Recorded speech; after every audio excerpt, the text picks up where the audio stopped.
Hello guys, welcome back to my YouTube channel.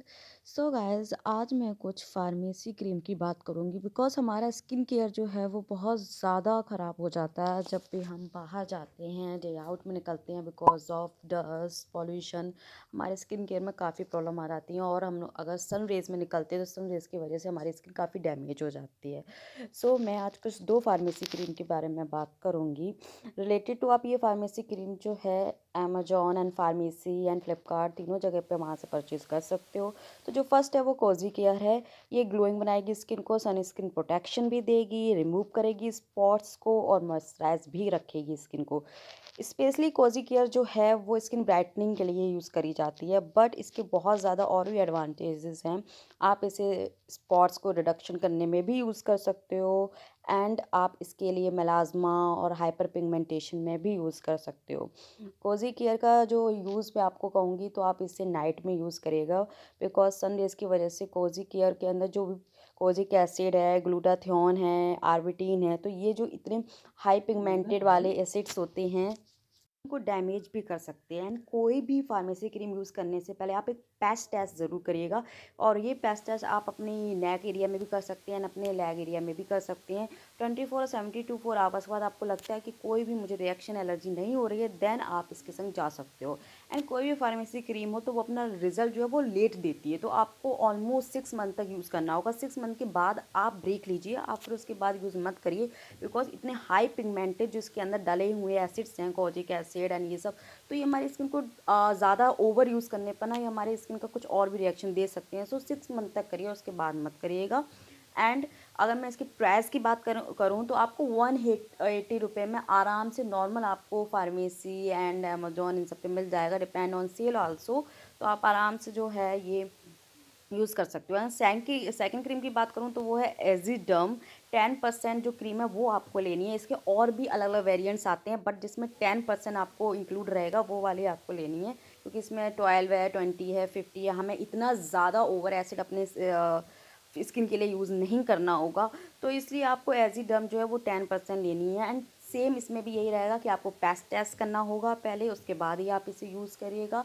And also ये आपको use करनी है नाइट में ही, क्योंकि सनरेज़ की अगर हम डे में करेंगे तो सनरेज़ सीधे डायरेक्ट अफेक्ट करेंगी फेस को, और जो इसमें इतने हाई पिगमेंटेड एसिड पड़े हुए हैं वो हमें रिएक्शन भी कर सकते हैं बिकॉज ऑफ सनरेज़। तो कोशिश यही करिएगा कि नाइट में करिए, और क्वांटिटी जो है वो बहुत कम लीजिए, पीस अमाउंट में लीजिएगा क्वांटिटी को, और बस धीरे से और स्लोली आपको मसाज करनी और डैब करना है बस। और डैब करके आपको कुछ फिर उसके बाद नहीं रखना है और सो जाना है। अगर आपको लगता है कि आपकी स्किन कुछ ज़्यादा ही ड्राई है तो आप थोड़ा सा मॉइस्चराइज़र पहले लगा लीजिएगा, उसके बाद इसको यूज़ करिएगा।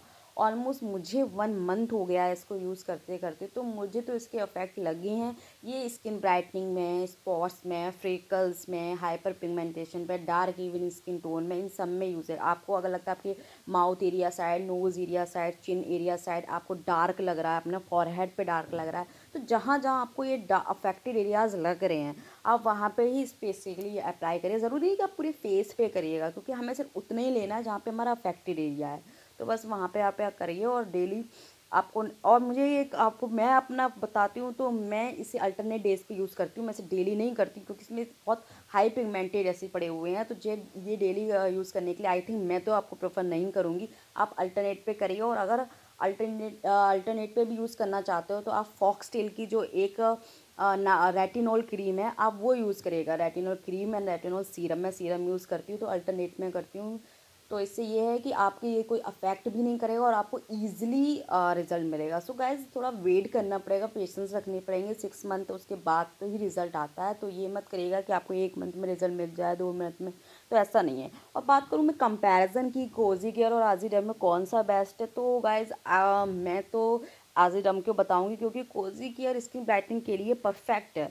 ऑफ कोर्स आप उसे यूज़ करोगे तो आपका जो डार्क इवन टोन है ना वो बहुत ज़्यादा मतलब कि बेटर हो जाएगा, काफ़ी क्लियर हो जाएगी स्किन। बट अगर मैं ओवरऑल 3-4 पर्पस लेके चलूँ तो मुझे आजीडम ज़्यादा सही लगा है, क्योंकि ये स्पॉट में भी मुझे ऐसा लगा है इसने काफ़ी अफेक्ट किया है, क्योंकि मेरे जो है नोज़ एरिया के साइड में काफ़ी मतलब कि फ्रिकल्स कह लो आप या फिर डार्क स्पॉट्स कह लो, तो वो थे, तो मुझे उनमें काफ़ी रिडक्शन लगा हुआ है। तो पर्सनली ये मुझे आज़िडम ज़्यादा सही लगी। डिपेंड ये आपकी स्किन टोन पर भी है। हो सकता है कि मुझे ये सही मेरे लिए अफ़ेक्ट करिए रिज़ल्ट आया, हो सकता है आपको इसका ना आए या फिर आपको और बेटर आ सकता है या कम बेटर आए। तो डिपेंड ऑन ये स्किन टोन पे भी रहता है। तो आप उसी बेसिस पे ही यूज़ करिए कि आपकी स्किन में किस तरह से ये वर्क करती है। तो गाइस कमेंट्स में ज़रूर बताइएगा और प्लीज़